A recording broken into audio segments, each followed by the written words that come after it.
Stephen, can you hear me? I can hear you. Okay, we're both online now. Stephen, can you tell us about your name, in particular your surname? Yes, I can. So my surname, as you know, is Angel. It actually has Italian heritage. It was from my family, Angeli, my great-great-grandfather, before he moved over to Palestine. They came from Sardinia. But I believe too that the name actually has origin back to the Greeks. I think it meant messenger, if I'm correct. Yes, that's correct. That's absolutely correct, Steve. And what about the meaning of Stephen? I have had a look into this. So Stephen is, I think the meaning of Stephen is a wreath or a thorn, a crown of thorns or something like that, if I remember. And it also, I think, means award. Have you done your homework there, Champ? Yes, that's correct. And the first martyred saint was a Stephen, Saint Stephen. And of course, then we had a famous Australian. Who was the famous Australian, Steve? Steve Irwin. Yes. Or Steve Smith, if you're into cricket. I don't know. And we now have a new rare snail called Crikey Stevie Irwini, up in northern Queensland. Very rare. Anyway, Stephen, what was your background at school? What do you mean by that, Champ? My background? Where did you go to school? Oh, I went to school at Waverley Meadows, which was in Mulgrave, and that's in the Glen Waverley area. Right. And who was the biggest influence on you growing up? Interesting. Who was the biggest influence? You know, the biggest influence for me was Steven Spielberg.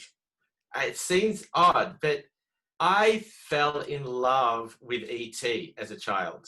I loved everything about that movie. And I was privileged because a friend of my father's worked for a printing company and they were printing all the merchandise. And I remember receiving it all. I mean, I just watched that movie on VHS over and over and over again. I actually ended up recreating the entire movie with my cousins and making the E.T. A model of E.T. and put it in front of a bike. I mean, I love animation. I love creativity. I just love the imagination of Steven Spielberg. And I think that that was a huge factor in growing up because I was quite creative as a child. Wonderful. Did you ever get into trouble when you're growing up? Probably no more than most people. But there was a time I found myself handcuffed at Springvale Police Station.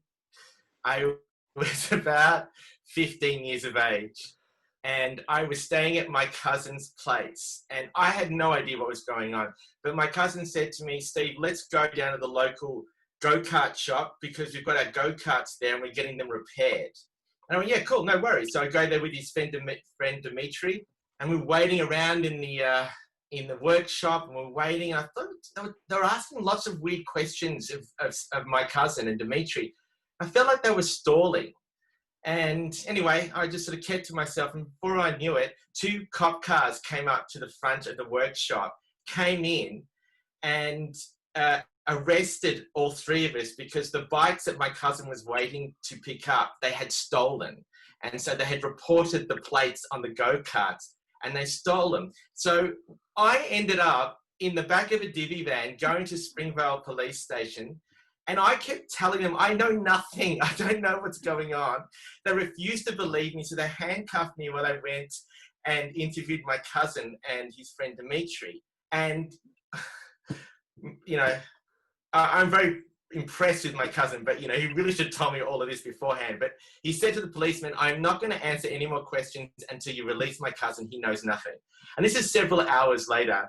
And I find myself thrown out of the police station. And I'm standing on Springvale Road, having to call my father on the payphone and say to him, Dad, can you come pick me up? He said, "Where are you?" I said, "I'm at Springvale Police Station." So, yeah, I don't know if that's me getting in trouble, but yes, that was an experience I don't want to relive. Oh, probably made you into a good boy. No, I think I was always a pretty good boy. So what did you do after school?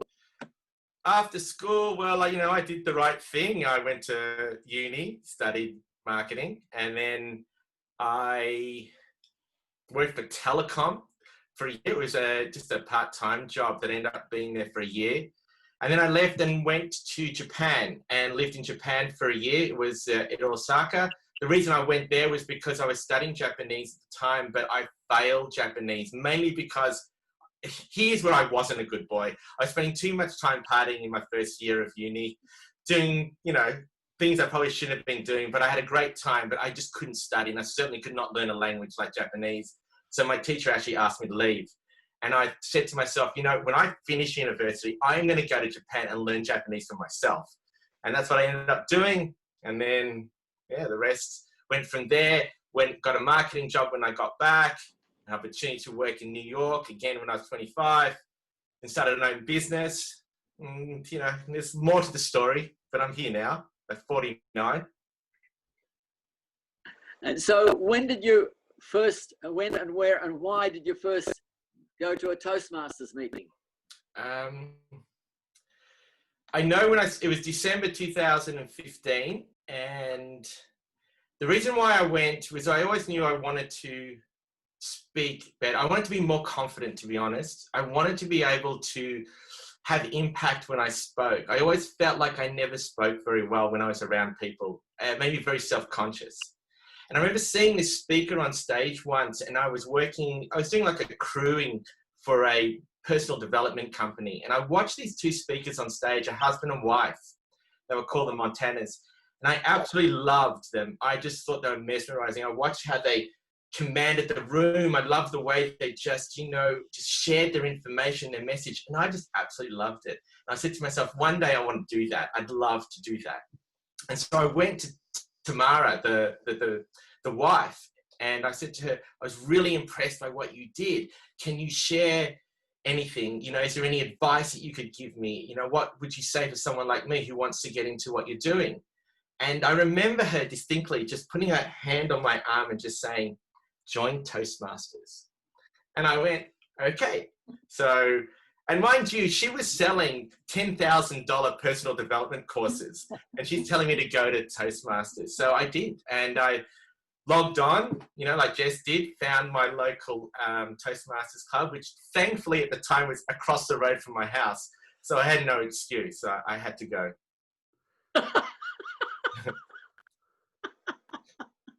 And what Toastmasters club was that? That is, of course, Frankston Toastmasters. Yes. So you've never been a member of another Toastmasters club? No, pretty loyal at this stage. Yeah, it's a great club, isn't it? It's a fantastic club. I'm really impressed with it. It's a wonderful club. And so you weren't afraid of speaking in public? In public, yes. Individuals, I was okay. I could gain rapport with someone very quickly on one-on-one. I didn't find that to be a problem, but it was getting up in front of more people and not having nerves and not stumbling over my words and not feeling awkward. That was where I was having a problem. And so you've actually progressed very quickly through Toastmasters, joining in 2018 and getting to a distinguished Toastmaster in 2020. That's a pretty quick progression. What do you put that to? That was actually 2015, actually, at the end of 2015. So it's about 5 years. What have I put through? I'd say there's two things. One is I had great support at that club. Everyone has really supported me. From the very first speech that I did, I remember it was my icebreaker, and the club was really supportive, in Dan and Jaya's words, I think they saw something in me, and they've been with me all the way. So I have to really put that as forefront as a reason why. And then it was last year I reached the district level contest. And at that stage, I remember when I finished, I sat down next to a gentleman called George Bosco, And he said to me, he said, "Are you a DTM yet?" And I said, "No, I'm not." And he said, "Well, why aren't you?" I said, "Oh God, I've got heaps to do." And I had, at that stage, 14 speeches to do. This is a year ago, 14 speeches to do. I had to do an area director role. I had to do a HPL. And then I had to do a presentation. And he said to me, "Write it all down. You can do it. If you write it down, you'll get the goal, take it one step at a time, plan it all out." And I did. And I planned it all out to this very last meeting. So that's how I did it. And I had decided at that point that I really wanted to get it because I did not want to start again with Pathways. So do you have a big hairy goal for the future? I do. I want to speak more, definitely. I want to share a message with the world. I've now graduated as a spiritual counselor and values coach, and I want that to become my future. I want to start a practice with my wife. And, I want to make some changes where I can. Great. Do you believe the life begins at 40 or at 50? Well, I'm 49, so it's either one or the other for me. But, I don't know. I'm going to be, probably quite cheesy, but life begins whenever you decide that you're going to start to make a decision to do something for yourself. So I'm finding, for me, I'm more comfortable in my skin now than I have ever been.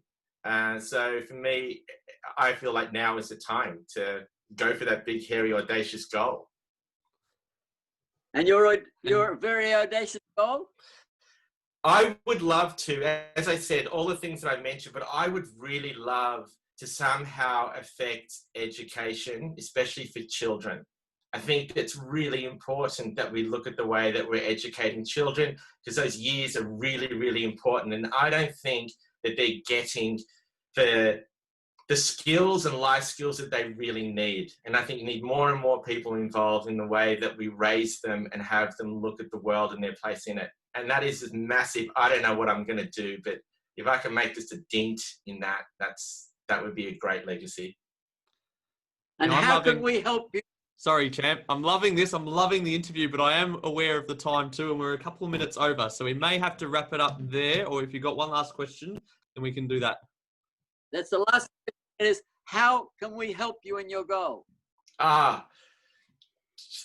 Just keep me accountable. I think keep supporting me, keep me accountable.